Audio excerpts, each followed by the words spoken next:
Une nouvelle démonstration de la nature onde-particule de la lumière à tout moment, en tout lieu et en toute forme.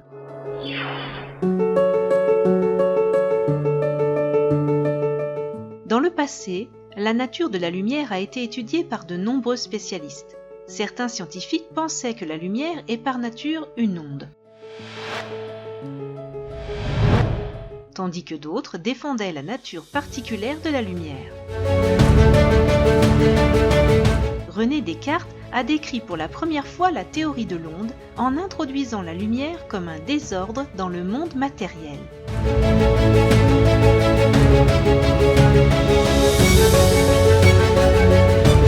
Bien que Pierre Gassendi ait été le premier scientifique à croire à l'aspect particulier de la lumière, celle-ci s'est développée lorsque Newton a suivi cette théorie.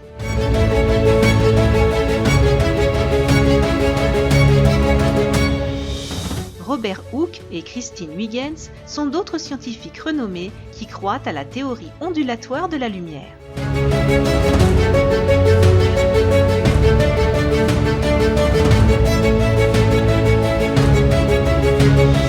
Presque un siècle plus tard, l'expérience de la double fente de Thomas Young a révélé quelques preuves qu'il ne pourrait les justifier que si la lumière avait un aspect ondulatoire.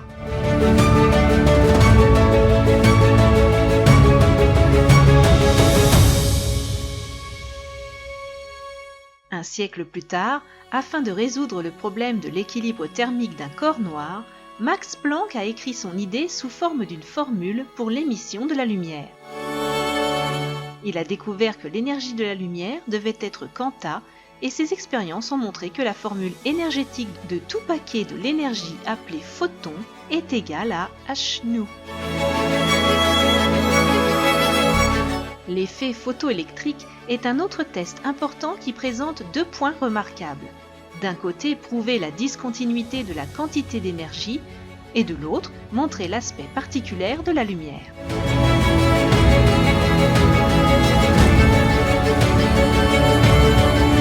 Un gros problème est apparu. Pour expliquer l'expérience de la double fente de Thomas Young, la lumière doit être une onde et en même temps, elle doit avoir une nature particulière pour expliquer l'effet photoélectrique.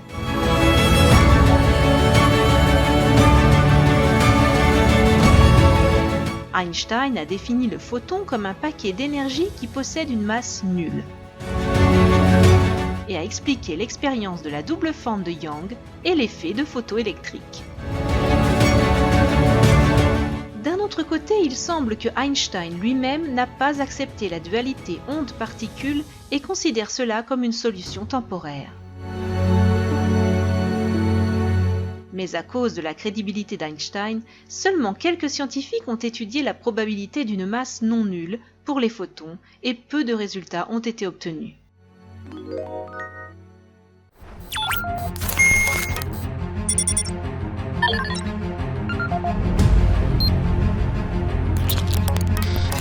Dans cette vidéo, nous présentons une nouvelle preuve de la nature onde-particule de la lumière à tout moment, en tout lieu et dans tous les cas.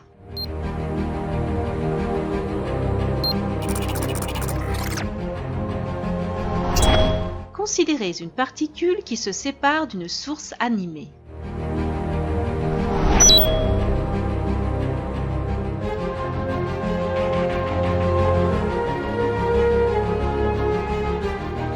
Après sa séparation, le mouvement de cette particule est toujours affecté par le mouvement de la source.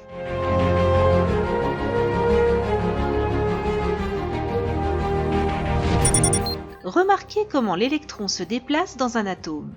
Dans ce cas, l'électron a deux types de mouvements, tourner autour de lui-même et autour du noyau de l'atome.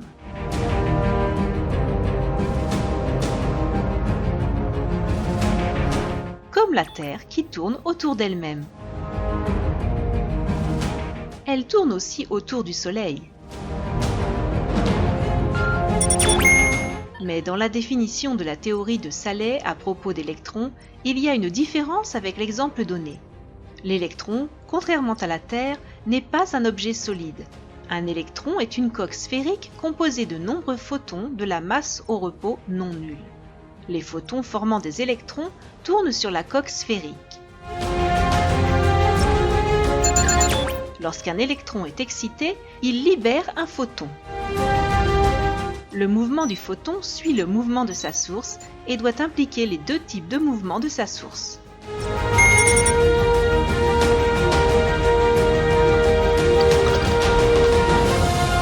En d'autres termes, comme l'électron est la source des photons et que l'électron tourne autour de lui-même et autour du noyau, le photon libéré présente également ses mouvements de rotation.